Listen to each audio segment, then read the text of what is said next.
How's it going, everyone? Welcome to my match review of Forest losing 3-2 away at West Ham today. In lots of ways, there's lots of positives, but there's plenty of things that we continuously complain about coming up for Forest again, letting us down again, and we're going to mention that. But firstly, looking at the team news, it was exactly the same as Villa. I thought that was totally the right decision. We did see Divock Origi and Chris Wood on the bench, which was a real bonus to actually have some attackers to bring off the bench. That's something we've really lacked. And then also having Danilo there as well, of course. He obviously came back in the last game too. So that was good to see. And straight off the back, we conceded a very, very cheap goal. Mistake from Nicolas Dominguez. And he has been a revelation since he's come into the team. But today was without a doubt his worst game for us. Hooked at half time. And that was definitely the right move for Danilo. Fair enough, it had to be done. We do respond pretty well though to going behind. We do have a good chance of Taro winning. I remember a good header was saved very well by Areola. Of course, West Ham are a great team, but we just played into their hands way too much. Every time they came forward, it felt like they were going to score. And you know, we defended fairly well most of the time, but there's lots of things we needed to do better. I mean, Vlachodimos was fully tested in this game. We all say he wasn't against Villa because they didn't really have many shots, but West Ham certainly did. They had plenty of chances, as we expected. We knew that was going to happen, and I think he handled it pretty well. We look at our equaliser. It was a great goal from Taiwo Awoniyi. Kind of scrambled over the line, but I think it was deserved. As I said, we worked our way into that game, and deservedly was level going into half-time. Second half, as I say, Danilo coming on, he had a lot of energy, and he definitely suited the game a lot better than what Dominguez was doing. And I'm not sure how we're going to handle Dominguez now. I think we've seen that he can be exposed. He made a rare mistake. Did that get to his head, or was West Ham just the wrong game for him? They were being very physical. Did it not work for Dominguez? Not so sure, but it just wasn't his game today, really. But Danilo made a good impact, and we did take the lead. A great goal from Anthony Elanga, a really good team goal, in fact, from Forest, and deservedly were in the lead. West Ham for sure were threatening us. It was an even game throughout, really, but I think we definitely deserved that goal. However, when I say it was short-lived, that's an understatement, because we conceded pretty much immediately after we took the lead. And James Ward-Prowse, everyone knows what a threat he is from set pieces. We're not very good at defending set pieces as well, so just be a bit more alert. But no, we weren't. We immediately conceded. It was just such an easy header. Like, there was no one really at all trying to stop it. And I have to say, I'm glad that Elanga scored, but I just thought his reaction to his goal was well over the top, taking his shirt off. I just thought, do you know how little we've won on the road in the Premier League this season? Don't get complacent. Don't take your shirt off in celebration. You only really do that unless you've scored a winner right at the end of the game. There was still so long to go, so I actually think that played a part. I think we got caught up in the moment in celebrating. We were just completely asleep for that equaliser, and then to be honest, from that moment onwards, it was just West Ham domination. We had the odd moment, but nowhere near as convincing. And again, every time they came forward, I was fearful that they were going to score. And overall, I think we defended well, but it was just set pieces that really let us down. I mean, there was a couple of very nervy moments in the first half. I remember Mangala played a pass back to Vlachodimos, I think it was. Didn't really handle it very well. There was quite an awkward moment again with the goalie. I can't even remember what it was, but he managed to save it.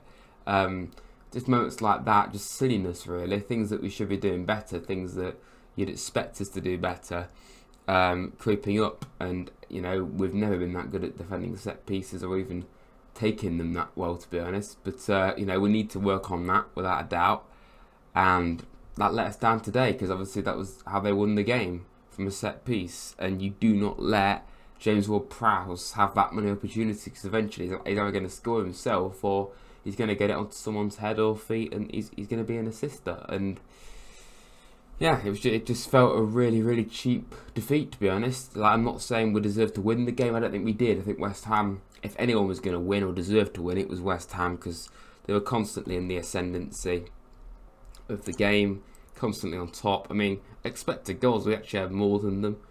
Possession was actually even for once. Shots, it was fairly even. But it was all slightly in favour of West Ham when it comes to possession shots on target. Block shots, they actually have more than us. corners they had more than us. That's what I'm talking about. They had so many set pieces. You don't let James Ward-Prowse do that. We all know what a threat he is. Apart from Gareth Southgate, he picks Calvin Phillips and Jordan Henderson ahead of him. That's baffling. But anyway, point is looking at these stats, it was actually a very even game, but most of these stats do go in favour of the home side, and that pretty much says it all. If anyone deserved to win, it was West Ham, and we made it too easy for them, regardless of that. Yeah, obviously we saw Murillo go off with an injury. Hopefully it's not too bad. Bolly coming on, that's a perfectly good replacement though. Aurier coming on for Reina. Sangara going off for Origi. Good to see him come back. He had a shot at the end. Wood for Taiwo. It was good to see them two back. But I have to say as well, Morgan does not work out wide. I just don't think he has anywhere near the same kind of impact as what he does down the middle. And, you know, I suppose we could have played Elanga and Awani as strikers, and then have Morgan as a 10. But I don't see any reason why Elanga and Taiwo, especially Elanga, can't like drift wide. You know, they can still get to those wide areas. Morgan can still get to those wide areas, but outright being on the right hand side, I just don't think it works for him. I think he just gets completely like pushed out the game in the ways, and the kind of player that Morgan is, he needs to be in the middle of the game. He needs to be at the centre of it. And having said that, even when he is at the centre of it, he absolutely must cut down on the amount of showboating he does. I just think he does it too much. There was one time where he had two West Ham players right next to him. You know, in that moment, you just got to play it safe. Just get the ball away from the danger. There was a couple of options he could have passed it to. I'm not sure if you remember this, but I do. And he just played a back heel.